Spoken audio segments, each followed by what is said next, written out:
के जो recovery agent है वो आपका गाड़ी नहीं छीन सकता है। यदि वो आपका गाड़ी छीनता है तो उसके ऊपर केस होगा। कि केस के क्या होगा? आरबीआई का नियम है, आईपीसी की धारा 341, 506, 392 और 379 के तहत ये एक अपराध है कि साथियों, बहुत सारे साथी का 2 दिन से 3 दिन से मैसेज आ रहा है। वो बहुत ज्यादा परेशान है, वो घबराए हुए हैं, उन्हें क्या करना चाहिए। वो इतना परेशान है कि उनके पास सुसाइड करने के अलावा दूसरा कोई रास्ता नहीं है।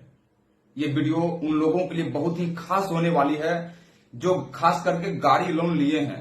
कई सारे साथी, मैं 2-4 का नाम ले लेता हूं, जिन्होंने, एक है अनित पासवान जी हैं, रुपेश जी हैं, सोनू जी हैं, समीर जी हैं। ये सब पिछले कुछ दिनों से मैं देख रहा था कि ये सब कमेंट किए हैं।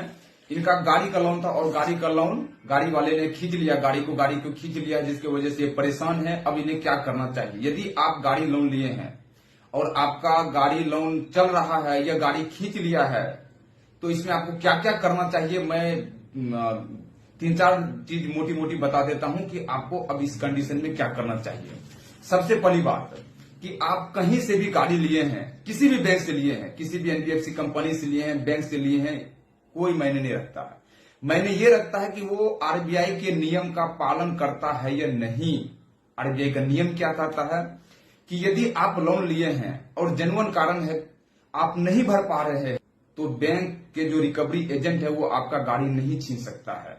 यदि वो आपका गाड़ी छीनता है तो उसके ऊपर केस होगा। कि केस के क्या होगा? आरबीआई का नियम है, आईपीसी की धारा 341, 506, 392 और 379 के तहत ये एक अपराध है कि आपका गाड़ी वो खींचता है। कैसे? आईपीसी 341 कहता है कि रास्ता रोकना। आईपीसी 341 के अकॉर्डिंग कोई भी व्यक्ति अगर आपका गाड़ी रोकता है तो वो आपका रास्ता रोकना हुआ, ये अपराध हुआ। आईपीसी 506 के तहत आता है धमकी देना, क्योंकि जब भी आपकी गाड़ी को कोई रिकवरी एजेंट रोकता है तो वो रास्ता रोकना अपराध है। फिर आपको जो धमकी देता है कि पैसा दो नहीं तो गाड़ी छीन लेंगे, ये आईपीसी 506 के तहत आता है। और उसके बाद आईपीसी 392 और 379 के तहत आता है लूट और चोरी। क्योंकि आप कहीं जा रहे थे पैसेंजर को लेकर के, सामान को लेकर के, जैसे भी, और रास्ते में वो आपके गाड़ी को रोक लिया, आपको धमकी दिया और वो आपका सामान, आपका गाड़ी लेके चले गया, ये एक चोरी है। इसके तहत आप जाकर के तुरंत नियरेस्ट थाना, वहां पे जो भी आसपास के जो थाना है वहां जाकर के आप उसके खिलाफ एफआईआर कर सकते हैं। और जो थानेदार होंगे, जो वहां पे पुलिस चौकी में जो एसएचओ होंगे या आईओ होंगे, जो भी होंगे, वो आपका केस रजिस्टर करेंगे। वो आपका केस लेने से मना बिल्कुल भी नहीं कर सकता है, ये आरबीआई का गाइडलाइंस है।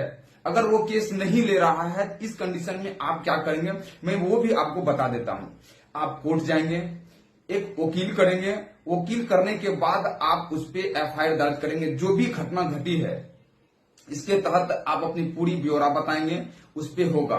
और कोर्ट जो आपके साथ घटना घटा है, इसके बाद कोर्ट आपको मुआवजा देगा। आप कोर्ट में मुआवजे के लिए अपील कर सकते हैं। ये बैंक के खिलाफ, जो भी बैंक आपका गाड़ी खींचा है, जिस बैंक से आप लोन लिए हैं, उसके खिलाफ आप ये मुकदमा कर सकते हैं और कोर्ट से आप गुहार लगा सकते हैं कि मुझे मुआवजा दिया जाए, मुझे क्षति हुआ है। मैंने 2-3 केस में, किसी का नाम नहीं लूंगा, मेरे हमारे टीम के ही एक साथी थे जिनका की खींच लिया था, गाड़ी खींच लिया था। वो लगातार 2.5 से 3 साल तक वो केस लड़ा। हाँ, करीब 2.5 साल वो केस लड़ा। उसके बाद कोर्ट उसे पेनल्टी के साथ बैंक को, जिस भी एनबीएफसी कंपनी से वो गाड़ी लिया था, वो गाड़ी उसको वापस आकर के करा 2.5 साल के बाद। और जो भी मुआवजा राशि था सब चेक के माध्यम से उसको दिया गया। तो जब यदि आप केस, आपका गाड़ी खींच लिया, आप उसके ऊपर केस करेंगे कोर्ट में जाकर के, हाँ, लेकिन इसमें टाइम लगेगा। इसमें टाइम लगेगा, आपका कुछ पैसा खर्च भी होगा, आपको पेशेंस रखना पड़ेगा। लेकिन जब आप कानूनी प्रक्रिया से गुजरिएगा तो आपको कोर्ट के माध्यम से राहत जरूर मिलेगा और आपको न्याय जरूर मिलेगा। तो आपको क्या करना है, यदि आपका गाड़ी खींच लिया है तो पहले, जैसे आपका रिकवरी एजेंट आपका गाड़ी खींचने के लिए आए, तो सबसे पहले उसके पास देखिए होता क्या है। आरबीआई का नियम है कि अगर आपका कोई गाड़ी खींच लेता है, किसी भी बैंक से आते, जो भी रिकवरी वाले आएंगे वो प्रशिक्षित होंगे उस बैंक से, जिस बैंक का वो रिकवरी एजेंट है। उसके बाद क्या होगा, उसके पास आपके गाड़ी खींचने का नोटिस होना चाहिए। बैंक का भी होना चाहिए, कोर्ट का भी होना चाहिए।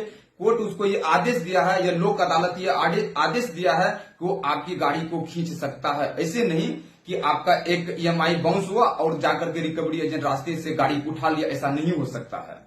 उसके पास कोर्ट का आदेश होना चाहिए, लोक अदालत का या लोक अदालत का नोटिस होना चाहिए वहां से कि वो आपकी गाड़ी को उठा सकता है, रास्ते से खींच सकता है। और ऐसा हरगिज नहीं होता, कभी भी लोक अदालत हो या कोर्ट हो, ये आदेश किसी भी रिकवरी एजेंट को, किसी भी बैंक को दे ही नहीं सकता है कि रोड चलते आपकी गाड़ी को उठा ले।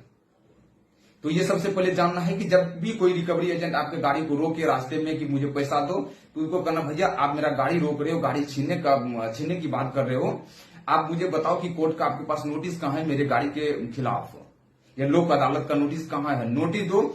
नहीं तो आप ले जाओ, मैं तुरंत एफआईआर करूंगा। जैसे वहां से गाड़ी आपका ले जाए तो तुरंत आप नियरेस्ट पुलिस स्टेशन या जो भी आपके आसपास पुलिस स्टेशन मिलता है जाकर केस कीजिए। अगर पुलिस में जाकर के केस नहीं कर सकते तो कोर्ट में जाकर के जरूर कीजिए। मैं 100% बता रहा हूं, मैंने जो देखा है, 2-3 को देखा है कि उसको मुआवजा दिया गया है, कोर्ट ने उस कंपनी से दिया है कि जो कंपनी गाड़ी उसको खींच के ले गया। यदि आपका गाड़ी खींच के ले जा रहा है, आप उसके खिलाफ चुप बिल्कुल भी नहीं रहना है, आपको केस करना है, ताकि आपका जो मुआवजा राशि है प्लस वो जो गाड़ी मान लीजिए आपका गाड़ी खींच के ले गया, जाकर के यार्ड में लगा दिया, यदि वो गाड़ी 2 साल तक वहां पड़ा रहा तो वो जो गाड़ी का जो नुकसान हुआ है वो भी आपको कोर्ट बैंक से दिलवाएगी।